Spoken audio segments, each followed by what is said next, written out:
Salam sahabat-sahabat teman-teman. Ini adalah video seri ke-7 dari rangkaian kesaksian ketika setan menjadi Tuhan. Perlu lagi saya sampaikan untuk kesekian kalinya, jika Anda adalah penonton video ini pertama, artinya Anda belum menonton seri yang pertama sampai seri yang ke-6, silahkan berhenti dulu, tonton dulu yang pertama, kedua, ketiga, keempat, kelima, dan keenam. Karena ini adalah kisah rangkaian yang tidak boleh didengarkan atau dilihat hanya sepotong-sepotong. Baik, di dalam seri yang ke-7 ini, saya ingin menceritakan apa sih sebenarnya bahayanya, efek fatalnya bagi pelaku spiritual mistik seperti yang sudah saya lakoni selama 5 tahun itu, yang berujung saya nyaris mati di dalam penjara. Ya, ada banyak hal yang berbahaya sebenarnya. Tetapi ada beberapa poin saja yang ingin saya sampaikan pada kesempatan ini. Yaitu bahwa ajaran spiritual mistik seperti penganut Romo ini, rohnya spiritnya adalah sama juga dengan ajaran Tantra Bhairawa yang pernah dilakoni oleh Prabu Kertanegara dan juga sempat populer di abad ke-13 itu. Juga ajaran ini spiritnya sama dengan spiritualitas yang diajarkan oleh Osho, tokoh spiritualis yang sangat terkenal dari India dan berkembang pesat di Amerika itu, yang diikuti oleh ratusan ribu pemuda-pemudi dan banyak orang itu, dengan ajarannya yang sangat terkenal, sex is a main gate to sharper consciousness, yaitu seksualitas atau aktivitas seksual adalah gerbang utama menuju kesadaran spiritual yang tertinggi. Nah, ini jelas berbahaya, tetapi bahaya ini sulit disadari. Nah, jadi karena sulit disadari oleh pelakunya, karena sebagaimana saya sudah sampaikan, bagaimana cara Romo atau Tuhan palsu ini mengajari saya. Banyak sekali pengajaran-pengajaran dan hikmat-hikmatnya yang memang terkesan lebih hebat dari agama. Sebagaimana iblis tertulis di Yesaya 14 ayat 14 memang mengatakan bahwa hendak menyamai dan mengatasi yang maha tinggi. Jadi iblis itu ingin menyamai bahkan melebihi. Jadi iblis ingin melebihi tawaran yang diberikan oleh Allah yang sejati.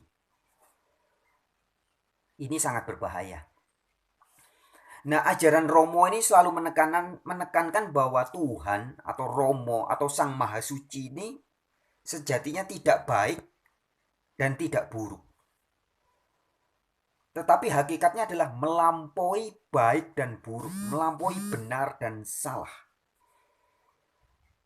Sebagaimana Romo mengatakan bahwa Romo lah yang menciptakan segala sesuatu di cakrawala ini, di semesta raya ini, yang oleh manusia kemudian disebut sebagai baik, buruk, benar, salah, gelap, terang, dan sebagainya. Nah, jadi puncaknya pelaku spiritual ini akan mengalami rasa bahwa sejatinya baik dan buruk itu nggak ada. Hanya ada di dimensi manusia, di dimensi ruang dan waktu ini. Tapi yang sejatinya tidak ada. Yang artinya juga dosa itu tidak ada sebenarnya. Surga, neraka itu nggak ada. Surga itu adalah ketika kita merasa bahagia, sukacita, itulah surga. Ketika kita merasa menderita, sedih, stres, itulah neraka. Sangat berbahaya bagi kehidupan moralitas manusia ketika manusia memiliki kesadaran, pemahaman bahwa dosa itu pada hakikatnya tidak ada. Kebaikan yang benar-benar baik pada hakikatnya nggak ada. Keburukan yang benar-benar buruk pada hakikatnya nggak ada.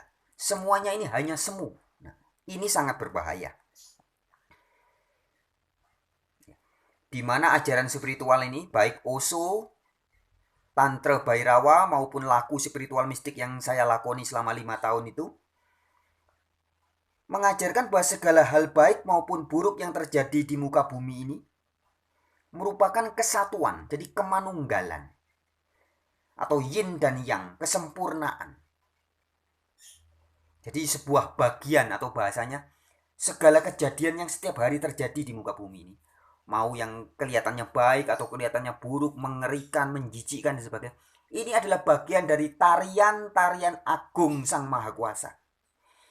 Jadi ini adalah sebuah tarian-tarian, sebuah pagelaran maha besar yang dilakukan oleh Sang Maha Suci atau yang disebut sebagai Romo itu sendiri. Nah, sahabat-sahabatku, setelah saya dijamah Roh Kudus menuntun saya dan menunjukkan perbedaan-perbedaannya dengan ajaran dari Allah yang sejati. Allah yang oleh Yesus diperkenalkan sebagai Bapa, atau yang dalam bahasa Yunaninya, dalam bahasa Ibrani, bukan Yunani ya. Dalam bahasa Ibraninya oleh Yesus diperkenalkan sebagai Yahwa. Maka Yesus disebut sebagai Yehosua, artinya Yahwa menyelamatkan. Jadi nama Yesus itu kan Yahsua, Yahwa menyelamatkan. Jadi, ajaran yang disampaikan oleh Allah Yahwa dengan ajaran yang disampaikan oleh spiritual mistik ini sangat berbeda. Ada beberapa hal yang sepertinya sama, kadang samar-samar, agak sama, agak mirip. Bahkan spiritual mistik ini menawarkan lebih hebat, ya. Tapi sebenarnya banyak perbedaan. Nah, adapun beberapa perbedaannya adalah Yesus dan kitab-kitab suci agama yang tertulis di Bible, ya, begitu jelas menegaskan bahwa kita disuruh untuk melakukan hal-hal yang baik dalam pandangan Allah. Kita tidak boleh melakukan hal-hal yang buruk atau menghindari perbuatan-perbuatan yang buruk. Seperti yang tertulis di dalam 10 perintah Allah misalkan. Jangan membunuh terhadap sesama, ya, kepada Allah. Jangan ada Allah lain. Kemudian hormati orang tua, jangan membunuh, jangan mencuri, jangan berbohong, jangan berzinah dan sebagainya. Intinya Tuhan menyuruh supaya pengikutnya tidak melakukan perbuatan-perbuatan buruk di mata Allah. Nah, sementara spiritual mistik seperti yang saya pernah lakoni itu, juga ajaran mistik seperti roh spiritnya Tantra Bhairawa, berbagai meditasi-meditasi lainnya, juga spiritualnya yang diajarkan oleh Osho, itu adalah kita diajarkan untuk tidak ngurus lagi soal baik buruk, tapi kita keluar dari baik dan buruk. Tidak lagi peduli dengan dosa, sebab dosa pada hakikatnya tidak ada. Begitu kira-kira. Nah, sementara Alkitab mengatakan di dalam Kisah Para Rasul 10 ayat 38, ya, Yesus dikatakan itu, Yesus berkeliling sambil berbuat baik dan menyembuhkan semua orang yang dikuasai iblis. Jadi Yesus berbuat baik dan membebaskan manusia dari iblis. Sedangkan laku manunggal yang saya lakoni justru mengajari kita supaya kita bersatu dengan iblis. Karena iblis atau setan dan Tuhan itu pada hakikatnya adalah satu. Nah, belakangan saya ketahui bahwa ternyata Romo yang saya lakoni selama 5 tahun ini itu adalah apa yang di dalam Alkitab dikatakan oleh Yesus sebagai penguasa dunia ini. Di dalam Alkitab Yesus mengatakan bahwa penguasa dunia ini adalah si jahat, adalah iblis, diabolos. Jadi iblis memang menguasai dunia ini. Dan ternyata selama saya laku suci dalam tanda kutip itu, ya, yang saya lakoni 5 tahun, ternyata saya sedang bersatu memang dengan penguasa dunia ini, yaitu iblis. Itu sebabnya dia bisa mempermainkan segala macam rasa saya. Perasaan saya dipermainkan, pikiran saya dipermainkan, saya disuruh ini, disuruh itu, suruh ini, suruh itu, suruh apa saja, sampai akhirnya saya masuk penjara dan nyaris mati. Kenapa? Karena sedang di bawah kuasa iblis, yang adalah penguasa dunia ini. Kemudian, apa perbedaannya antara ajaran Yesus dengan ajaran roh setan yang menjadi Tuhan ini? Di dalam Injil Matius pasal 5 ayat 16 tertulis demikian perkataan Yesus. Demikianlah hendaknya terangmu bercahaya di depan orang, supaya mereka melihat perbuatanmu yang baik dan memuliakan Bapamu yang di sorga. Jadi Yesus menunjuk bahwa Bapa kita itu, Allah itu adanya di sorga. Sedangkan ajaran spiritual mistik yang saya lakoni bahwa Sang Maha Suci itu adanya di mana-mana. Kemudian Yesus di Matius 5 itu juga mengatakan bahwa kita harus melakukan perbuatan-perbuatan yang baik. Sementara spiritual mistik yang saya lakoni itu mengajarkan bahwa terserah kamu mau berbuat baik, buruk, tidak ada urusannya. Baik buruk itu hanya sebuah dimensi manusia, dimensi maya. Yang sejati tidak ada baik buruk benar salah. Jadi mau berbuat baik ya nggak apa-apa, berbuat buruk ya nggak apa-apa. Toh itu tidak ada urusannya dengan Sang Maha Suci. Karena Sang Maha Suci ada di baik juga ada di buruk. Ada di gelap juga ada di terang. Kira-kira seperti itu. Kemudian di Injil Matius 7 ayat 17 juga Yesus mengatakan, demikianlah setiap pohon yang baik menghasilkan buah yang baik. Sedangkan pohon yang tidak baik menghasilkan buah yang tidak baik. Ya. Jadi Yesus tegas mengatakan pentingnya baik. Harus berbuat baik. Yesus memposisikan dirinya sebagai jalan kebaikan untuk menuju kepada Allah Bapa. Allah Bapa yang diperkenalkan oleh Yesus adalah Allah yang maha baik. Bukan Allah yang maha segalanya. Tetapi Romo yang memperkenalkan dalam spiritual mistik yang saya lakoni itu memperkenalkan dirinya sebagai maha segalanya. Kami dulu juga menyebutnya sebagai Mahanani.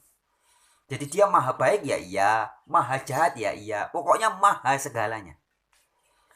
Sedangkan Allah yang dikabarkan oleh Yesus adalah Allah yang maha baik saja, tidak maha buruk. Tidak ada kejelekan dan keburukan dalam diri Allah. Ini berbeda ya.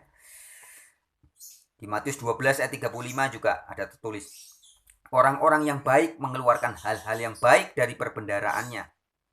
Dan orang-orang yang jahat mengeluarkan hal-hal yang jahat dari perbendaraannya yang jahat.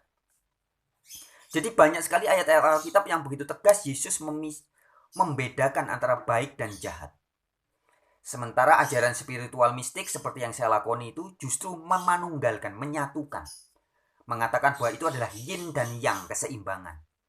Gelap dan terang itu keseimbangan. Tuhan dan setan itu satu. Tuhan ya setan, setan ya Tuhan. Ya. Jadi intinya ajaran Yesus begitu jelas memperkenalkan Allah yang baik saja. Dan jahat atau iblis itu adalah yang harus dihindari oleh manusia. Tapi ajaran spiritual mistik ini mau mengatasi, melampaui itu. Dikatakan bahwa dimensi baik dan buruk itu hanya dimensi manusia, dimensi bukan sejati. Itu hanya ilusi. Yang benar itu tidak ada baik, tidak ada buruk. Semuanya tidak apa-apa. Kira-kira seperti itu.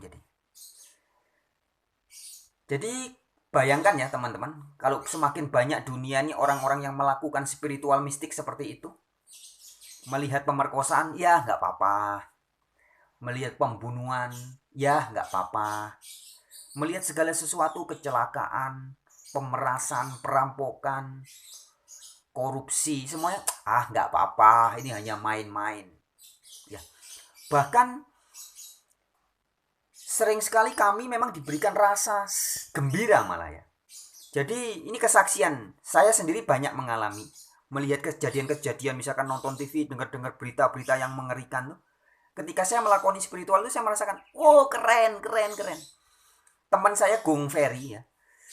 Gung Ferry juga punya kesaksian yang mirip. Rasanya sama tapi bentuknya beda. Jadi suatu ketika dia di Bali terjadi bentrok. Waktu itu terjadi sempat bentrok antara anak buahnya Hercules dari Jakarta waktu itu datang ke Bali ya. Anak buahnya bentrok dengan Laskar Bali. Nah ketika terjadi bentrok tuh orang-orang pada lari ketakutan. Tapi Gung Ferry itu malah datang mendekat, Nah, Gung Ferry cerita, jadi ketika antara gengnya Hercules dan Laskar Bali itu saling bacok-bacokan. Nah, Gung Ferry merasakan ketika pedangnya itu membacok terus kemudian kena darah, kena orang orang itu keluar darahnya muncrat. Gung Ferry mengatakan, wih, keren. Jadi dia bisa merasakan bahwa pedangnya itu hidup. Jadi pedang tercipta terbuat dari logam. Logam itu juga berasal dari Sang Maha Suci. Jadi pedangnya itu adalah Sang Maha Suci yang sedang menjelma menjadi pedang, kira-kira begitu ya. Kemudian daging yang kena tebas, jelas, itu juga penjelmaan dari Sang Maha Suci. Darah yang muncrat juga penjelmaan dari Sang Maha Suci. Jadi itu hanya suatu permainan atau suatu drama Sang Maha Suci. Jadi Gung Ferry melihat kejadian itu orang bacok-bacokan tuh rasanya wow keren. Ya sahabat-sahabatku, itulah yang terjadi. Makanya banyak sekali kami para pelaku spiritual mistik ini ketika melihat kejadian apapun setiap hari kami hanya ketawa saja. Mendengar berita ada korupsi, sip. Ora popo. Melihat berita kabar baik, orang baik-baikan, orang saling mengasihi, sip, bagus, sip, ora popo. Jadi segala sesuatu ora popo. Nah bayangkan teman-teman, kalau semakin banyak di dunia ini orang yang berpikir seperti itu, yang merasa, bukan cuma berpikir ya, merasa seperti itu bahwa pelacuran nggak apa-apa, ini cuma drama kok. Itu hanya permainan dari Sang Maha Suci yang menjelma menjadi nafsu, menjelma menjadi ini, menjelma menjadi. Kemudian melihat juga ada pemerkosaan, nggak apa-apa, itu hanya drama kehidupan. Itu hanya keseimbangannya. Melihat segala macam kejahatan menjadi tidak apa-apa. Dan ternyata memang itulah tujuan iblis. Iblis memang ingin membuat dunia ini rusak dan rasanya tidak apa-apa.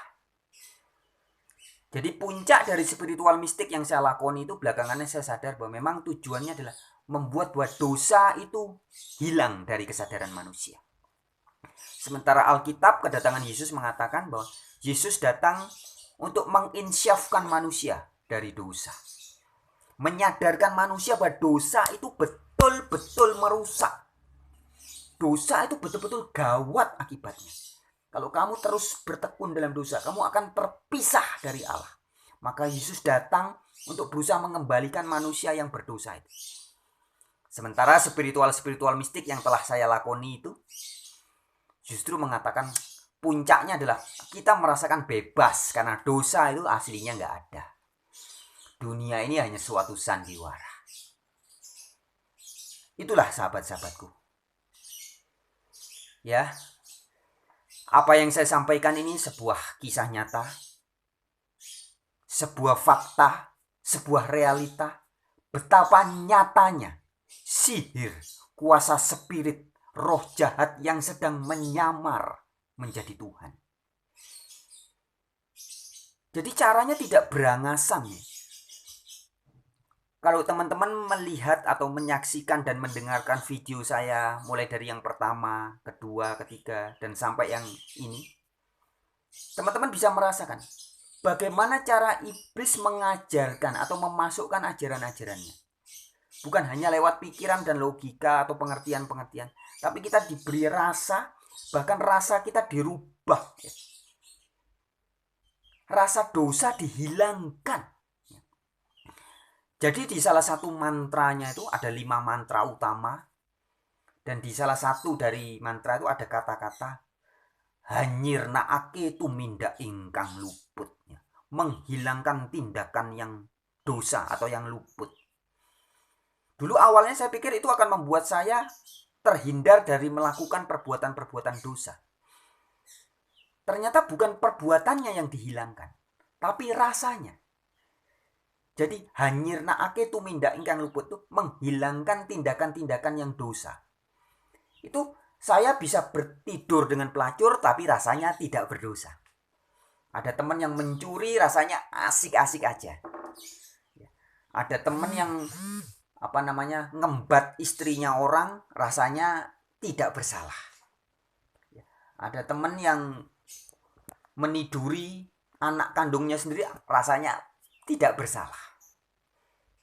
Dan ternyata belakangan saya pahami ya, memang inilah target iblis. Dan sebenarnya sudah terjadi di dunia ini. Hari ini banyak orang korupsi merasa tidak bersalah. Merasa ya ini dunia memang begini. Kita sehari-hari juga orang-orang sering melakukan bohong-bohong sedikit ya. Bohong kepada bos, kepada teman, suami bohong kepada istri, istri bohong kepada suami. Biasa manusiawi kok. Jadi dosa menjadi hal yang manusiawi, menjadi hal yang biasa. Dan memang itulah ternyata tujuan dari iblis. Ingat di Alkitab dikisahkan bahwa setelah Adam dan Hawa jatuh dosa, kemudian muncul dalam hatinya rasa takut kepada Allah. Iblis memberikan rasa. Jadi awalnya kan Adam dan Hawa ikut Allah. Tapi kemudian membuka hati, mentaati iblis. Cerita di Taman Eden itu ya. Nah begitu Adam dan Hawa membuka hati kepada iblis, iblis masuk, dan begitu Adam dan Hawa ada laku atau ada perbuatan betul-betul memetik buah itu, mentaati perintah iblis, maka iblis bisa memberikan rasa yang baru dalam hatinya. Diberi rasa takut, rasa malu, ya, dan selanjutnya rasa itu berkembang begitu menjadi-jadi sampai anaknya, salah satu anaknya yaitu Kain, bisa dalam hatinya bisa ada rasa iri dengki kepada adiknya yaitu Hebel, bahkan membunuh adiknya. Coba dari mana Kain bisa mendapat rasa ingin membunuh adiknya itu? Ya karena sudah membuka hati kepada iblis. Jadi iblis itu bisa memberi kita rasa macam-macam ketika kita sudah membuka hati. Rasa iri, kakak bisa iri dengan adik, orang tua bisa iri dengan anak. Ada rasa cemburu. Ya itu sebabnya dunia hari ini penuh dengan kekacauan. Orang bisa merasa iri hanya dengan perkara-perkara yang kecil. Orang bisa merasa harus punya harga diri, harus punya nama baik, ya, harus punya gengsi. Ini semua adalah hasil dari rasa yang diberikan oleh iblis dalam manusia. Dan setelah saya melakoni spiritual mistik selama 5 tahun itu, saya paham betul bahwa inilah memang grand design yang diinginkan iblis. Supaya dunia kacau balau. Tapi bagi dia, ini bukan kekacauan. Ini adalah hanya main-main saja. Ini hanyalah pagelaran kehidupan, keseimbangan alam semesta. Dan itulah dunia baru yang ingin diciptakan oleh iblis. Iblis menawarkan jagat anyar, dunia baru, yaitu di mana dosa tidak ada. Atau sesuatu yang dianggap sebagai dosa tidak dirasakan lagi oleh manusia. Sehingga manusia bisa melakukan kejahatan apapun tanpa merasa bersalah atau berdosa. Itulah tujuan setan yang sedang menyamar jadi Tuhan.